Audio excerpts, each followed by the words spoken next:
Hello Slick Bill users! In this video, we'll show you the complete step-by-step process to enable the Show Total Tax Amount option in your Delivery Challan settings. Let's get started.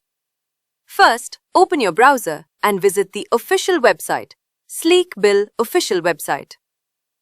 Now, click on the Login button available at the top right corner of the screen.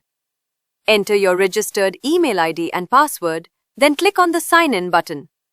After successful login, you will be redirected to the Sleek Bill dashboard.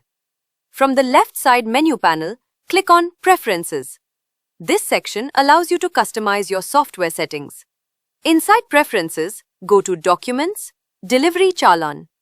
Here, you will find various customization options related to your Delivery Challan format. Now scroll down and locate the option called Show Total Tax Amount. Enable this option by turning the toggle on. After enabling the option, click on the Save button to apply the changes. That's it. Now, whenever you create a delivery challan, the total tax amount will display. If you enjoyed the video, please like, subscribe, and share it with others in need.